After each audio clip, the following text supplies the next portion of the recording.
Hello everyone, welcome to Story Time. Today we will be reading from The Willigrews by Terry Tarbox, and he's very kindly let us read his stories from his book. He's a local author. So sit down, get comfortable and let's enjoy The Willigrews. Chapter 1. The Willigrews and the Scracks. Long ago, in the distant future, in a place not far below the earth, and not at all that far above it, there lived a small tribe of creatures. Or should that be a tribe of small creatures? Anyway, the tribe was small, and so were the creatures. They were called the Willigrews, which was strange, because not one of them was called Willy, and they never grew, which was why they were so small. Now, the Willigrews were odd-looking things. They were about the size of a golf ball. Not that they ever played golf, which is just as well. They all had legs, but not all of them had the same number. It all depended on which family they came from. Most of them, however, had 2 legs, which stayed at the bottom of their little round bodies and finished on the ground. Just. Their arms were a sort of skinny version of their legs, except that they had hands on the end instead of feet, and stuck out from the sides of their bodies. The Willigrews' heads were a different kettle of fish, about half the size of their bodies and a bit fatter than their arms. They had small round noses, pretty pink lips and big brown eyes, and their bodies were covered in the brightest, silkiest, greenest fur. The most important Willigrew was called Bronglae, which meant the leader. On becoming leader, his name was changed to Bronglae, which, as it meant leader, was pretty sensible. He was originally called Diamphor, which meant not the leader. Bronglae was chosen as leader because he had powers, magic powers. Although all the Willigrews had magic powers, only Bronglae's worked. Bronglae was married to Yill, who was the most beautiful of all the Lady Willigrews. Her fur seemed greener, and she was more graceful than the rest. Bronglae loved her very much. They had 2 sons, Rusin and Father, who was named after his father. The Willigrews were mostly farmers. They grew chickweed, which was what they liked to eat. Most of the time their lives were peaceful. They liked to eat and drink. They liked to sing and dance. And they lived happy, contented lives. Other things did happen, however. Otherwise, this would be a pretty boring story. The Willigrews had an enemy, a different tribe called the Scracks. The Scracks were similar to the Willigrews in size and shape, but their fur was darker in colour, and they looked much spikier. The Scracks were nasty creatures. None more so than their leader, Matcher, whose favourite saying was, "The only good Willigrew is one that isn't bad." Like the Willigrews, the Scracks loved chickweed, but they were lazy. They were a lazy lot of lumps who didn't like to work, so they started stealing from the Willigrews' farms. This meant that guards had to be posted along the border between the 2 states, and as the postal service wasn't much good, they always arrived late, which gave the Scracks plenty of time to steal the crops. One dark night at the chickweed beds on the border between Willigrew and Scrackland, a Willigrew named Longstint stood on guard. He was daydreaming. Yes, it was night time, but he was awake, when suddenly he was disturbed by a sound. Munch, munch, munch, munch, it went, followed by a scuffling. Then Longstint was amazed to hear singing. "Oh, good fun, great fun, I am a Scrack. I'll eat my fill till the Willies come back." Longstint was furious. Being a fully trained guard, he knew what to do. He stood on his toes and shouted, "I know you're there, Scrack, so stop that munching." "I'm not a Scrack," came the reply. "I'm a blade of grass." Longstint gave a huff of disgust. You can't fool me. A blade of grass wouldn't make a munching noise. It wasn't me munching. It was a small bush next to me, said the voice. Small bushes are famous for making munching noises. I even heard one say yummy once. Well, said Longstint firmly, stand aside. I'm going to arrest you. He ran fearlessly into the darkness towards the sound, but when he got there, he found a whole group of shrubs and a squillion blades of grass. OK, he said, which of you bushes was munching? There was no answer, which annoyed the Willigrew. His nose wrinkled up, and he said, Well, I've got all night, so not one of you bushes is leaving until the guilty party owns up. Longstint sat on a small rock in front of the bushes and waited. Of course, by now, the Scrack was back across the border with a very full stomach and a carrier bag full of stolen chickweed. Back at the chickweed beds, the patient Longstint was staring at the bushes. Sooner or later, one of them will start munching or saying yummy, he thought. Eventually, however, he fell asleep. When he woke in the morning, he had forgotten all about the bushes and could only remember that the weed had been stolen. He reported the theft to the guard captain and went home feeling a bit confused. The Willigrews leader, Bromley, had tried various ways of stopping the raids. He had sent his right-hand man, Crowfin, to speak with the Scrack's leader, Matcher. But when Crowfin returned, he was so confused he had to be made Bromley's left-hand man. Bromley had even offered to supply the Scracks with free chickweed seed so they could grow their own. But the lazy lumpers were not interested. The Willigrews were far from happy. With the way things were going, some of them staged a protest march outside Bromley's house. They carried banners with slogans on them saying, Ban the Scracks! Call out the army! And we're far from happy with the way things are! See, I told you. These protests made Bromley very unhappy, so he decided to act. He kept forgetting his lines, however, so instead he started making plans to solve the problem of the Scracks. Bromley racked his brains, but it was extremely difficult to think with a stretched-out brain, so he turned to his beloved Yill for help. Yill smiled at her husband. Why don't you use your magic powers, oh little green furry chap, she said gently. By the pegs on a clothesline, exclaimed Bromley. Why didn't I think of that? He was so happy that he did a little jig, which made his fur ripple. This made Yill laugh so much that she rolled around on the floor, bumping into furniture. Wait, said Bromley as Yill got to her feet. I'm in a quandary. What is it? Said Yill. A quandary is when you don't know what to do, he explained. I can only use my magic powers on Willigrews. They won't work on Scracks. But you've never actually tried, said Yill. It is written, replied Bromley solemnly. That is enough for me.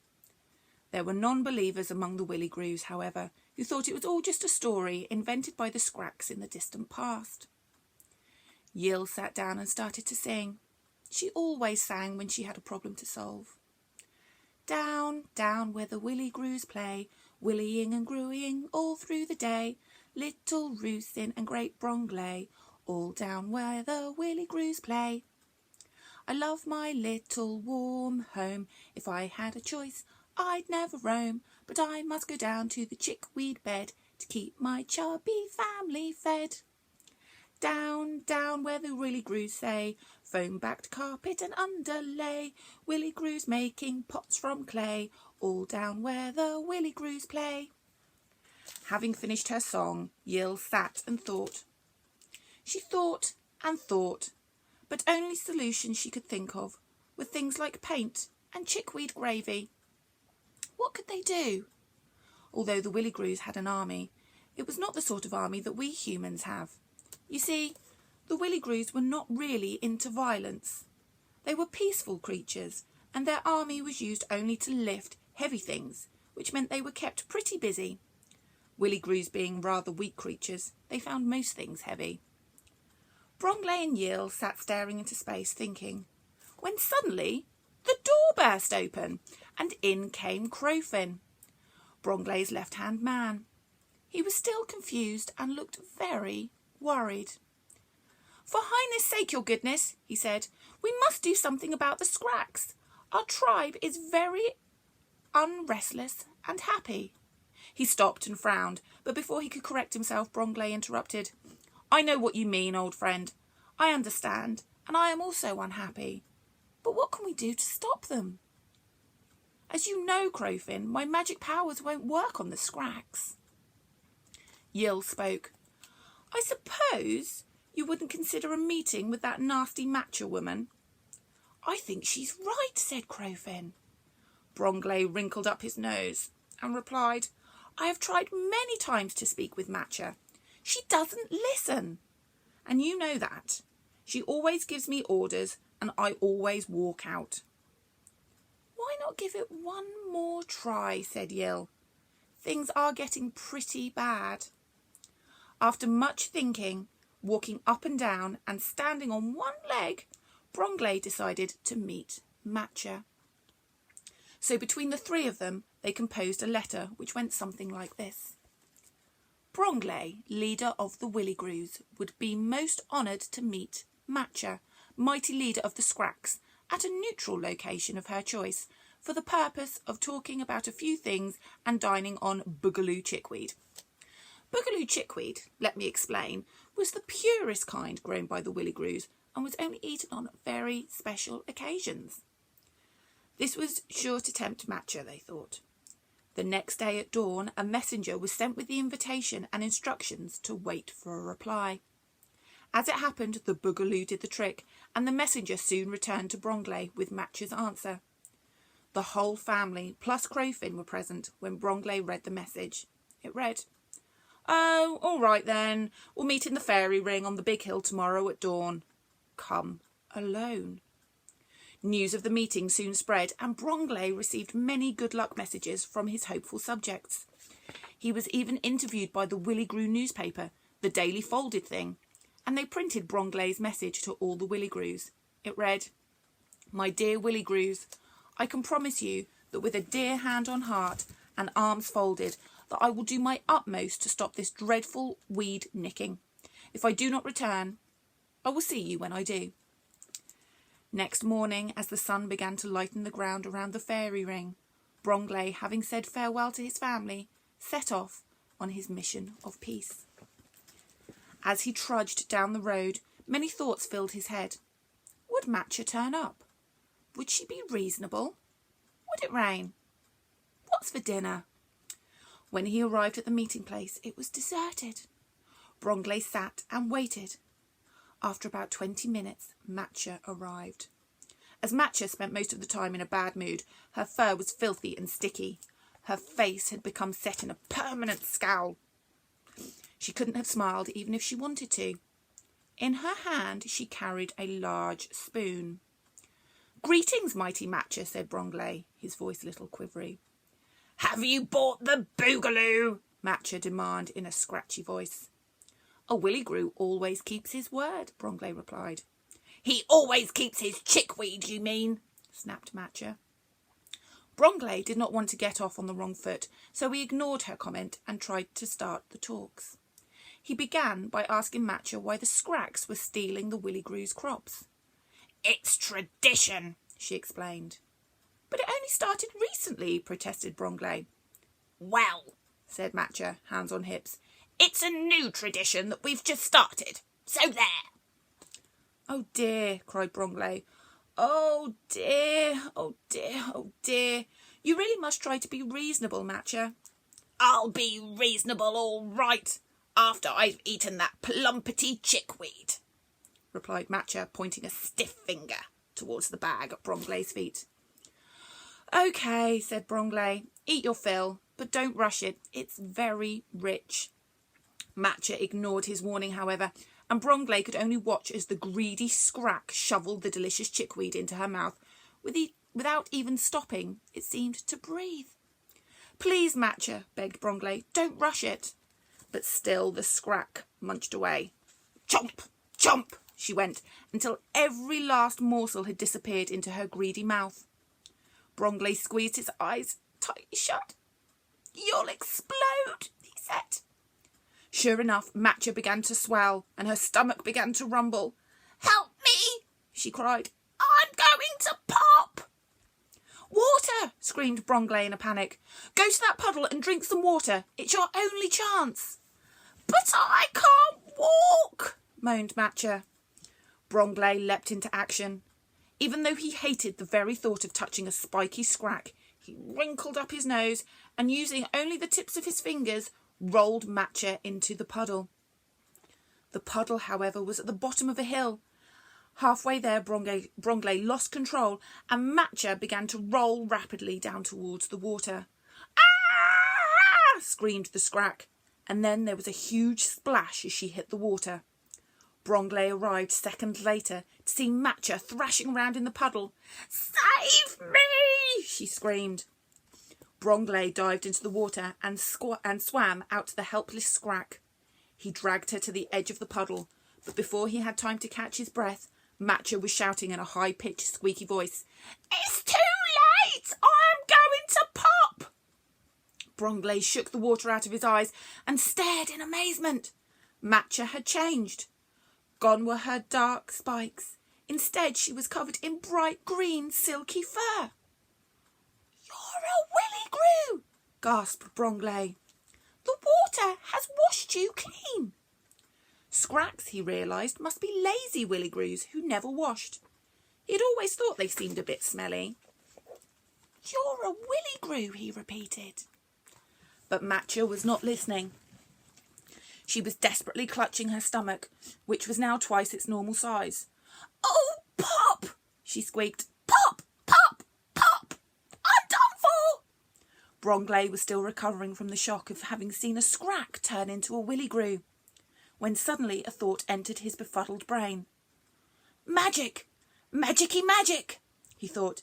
If Matcha is a Willigrew, I can use my magic. It was a while since Bromley had used his magic powers, but he knew that he had to cast a spell in a rhyme, and he had to do it quickly, as Matcha was about to explode. Think, he told himself. Gathering his thoughts, he said, Right, here goes. Ploppity plop, whippity wop. Don't let old Matcha go poppity pop. And if she's okay at the end of the day, make her behave in a reasonable way. Bromley stood and looked at Matcha's tum, hoping against hope that it would not explode. At last her stomach began to shrink. It happened slowly at first, but sure enough, within a few minutes, after much fuss and groaning from her, it was back to normal. The little scrag stood up and felt her stomach. She looked at Bromley, and to his surprise she smiled and said, Bromley, little fluffy Brongers, my dear old friendly, my dear little Brongaloony. You saved my life, and now I'm a fluffsome Willigrew, just like you. She ran to Bromley and hugged him, and then the two little creatures danced a jig in the bright morning sunshine. When they were quite exhausted, they linked arms and went off to tell everyone what had happened. As soon as Matcha arrived home, she passed a law ordering all scrags to wash in the big puddle. So they all became Willigrews. Yill organised a big party, and she invited all the old Willigrews and all the new Willigrews. At the party, it was decided that Matcha and Bromley would take it in turns to rule the Willigrews. It was also decided that Matcha's name, which meant spiky and unreasonable, would be changed to Vectorn, which meant one whose stomach nearly exploded by the puddle and who was now pretty nice. At the end of the party, Crowfin announced that he would entertain everyone with a song about the new piece, but confused as ever, he did a conjuring trick instead and pulled a hat out of a rabbit. Everybody laughed and went home happy. To Bromley's delight, everything from that day onwards quietened down. All the Willigrews returned to a peaceful, happy life until one day. But that's another story, so do read on. So I hope you enjoyed the first chapter of the Willigrews story, and we will be back later with another chapter. So I'll see you soon. Bye-bye.